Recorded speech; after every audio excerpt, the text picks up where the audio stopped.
আসসালামু আলাইকুম বন্ধুরা, দেখতেই পাচ্ছেন গণপ্রজাতন্ত্রী বাংলাদেশ সরকারের জেলা প্রশাসকের কার্যালয় নীলফামারীর একটি নতুন নিয়োগ বিজ্ঞপ্তি প্রকাশিত হয়েছে। আপনি যদি এই চ্যানেলে নতুন হয়ে থাকেন তাহলে ভিডিওটিতে একটি লাইক দিয়ে রাখুন ও চ্যানেলটি সাবস্ক্রাইব করে রাখুন, যাতে করে আপনার এলাকার জেলা প্রশাসকের কার্যালয়ের নতুন নিয়োগ বিজ্ঞপ্তি প্রকাশিত হলে সবার আগে যেন আপনি দেখতে পারেন। আমি যদি এখানে প্রথমে দেখাই, জেলা প্রশাসকের কার্যালয় এর অধীনস্থ অফিস সমূহ, পদের নাম অফিস সহায়ক, পদের সংখ্যা দেওয়া আছে 20টি, বেতন 8,250 থেকে 20,010 টাকা পর্যন্ত, বেতন গ্রেড 20 অনুযায়ী।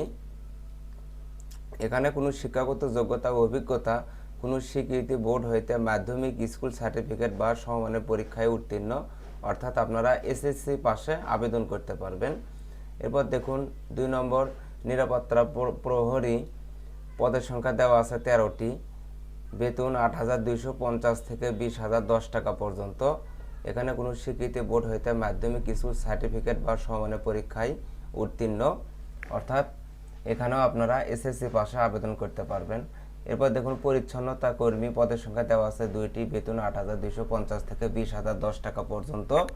এখানে জুনিয়র স্কুল সার্টিফিকেট বা সমানের পরীক্ষায় উত্তীর্ণ, অর্থাৎ আপনারা 8ম শ্রেণীর পাশে আবেদন করতে পারবেন। শর্তাবলী: প্রার্থীকে অবশ্যই বাংলাদেশের নাগরিক ও নীলফামারী জেলার স্থায়ী বাসিন্দা হতে হবে।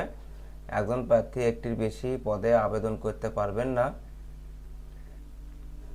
অনলাইনে আবেদনপত্র পূরণ ও সংক্রান্ত নিয়মাবলী ও শর্তাবলী: পরীক্ষায় অংশগ্রহণে ইচ্ছুক আবেদনকারীগণ http://dcnil.teletalk.com/bd এই ওয়েবসাইটে প্রবেশ করে জনপ্রশাসন মন্ত্রণালয় কর্তৃক প্রবর্তিত নির্ধারিত আবেদন ফর্ম পূরণ করতে পারবেন। অনলাইন আবেদনপত্র গ্রহণ শুরু হবে 16/5/2024 তারিখ সকাল 10টা হতে এবং শেষ হবে 14/6/2024 বিকাল 5টা পর্যন্ত, অর্থাৎ 16 তারিখ থেকে শুরু হয়েছে এবং শেষ হবে 14 জুন বিকাল 5টা পর্যন্ত। উক্ত সময়সীমার মধ্যে ইউজার আইডি প্রাপ্ত প্রার্থীগণ অনলাইনে আবেদনপত্র সাবমিটের সময় থেকে 72 ঘন্টার মধ্যে SMS এর মাধ্যমে পরীক্ষার ফি জমা দেবেন।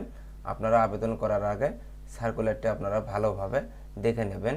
এখানে দেখুন প্রার্থীর বয়স সীমা 16/5/2024 তারিখে 18 থেকে 30 বছরের মধ্যে হতে হবে। তবে বীর মুক্তিযোদ্ধা, শহীদ বীর মুক্তিযোদ্ধাদের পোষ্য এবং শারীরিক প্রতিবন্ধী প্রার্থীদের ক্ষেত্রে বয়স সীমা 32 বছর শিথিলযোগ্য। বয়স প্রমাণের ক্ষেত্রে কোনো এফিডেভিট গ্রহণযোগ্য নয়। বিবাহিত মহিলা প্রার্থীদের ক্ষেত্রে স্বামীর স্থায়ী ঠিকানা উল্লেখ করতে হবে। প্রার্থী উক্ত অ্যাপ্লিকেন্টস কপি ডাউনলোড পূর্বক রঙিন প্রিন্ট করে সংরক্ষণ করবেন। অ্যাপ্লিকেন্টস কপিতে একটি ইউজার আইডি নম্বর দেওয়া থাকবে এবং ইউজার আইডি নম্বর ব্যবহার করে প্রার্থী নিম্নোক্ত পদ্ধতিতে যে কোনো টেলিটক প্রিপেইড মোবাইল নম্বরের মাধ্যমে 2টি SMS করে পরীক্ষার ফি বাবদ 100 টাকা, টেলিটকের সার্ভিস চার্জ 12 টাকা সহ অফেরতযোগ্য 112 টাকা 72 ঘন্টার মধ্যে জমা দেবেন।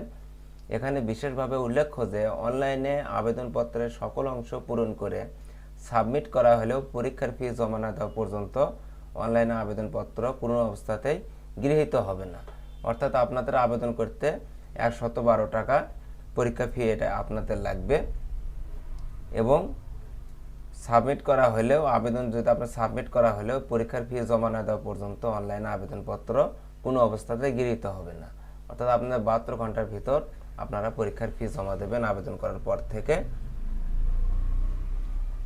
এই চ্যানেলে নতুন নতুন নিয়োগ বিজ্ঞপ্তি প্রকাশ করা হয়। চ্যানেলটি সাবস্ক্রাইব করে পাশে থাকুন। ধন্যবাদ।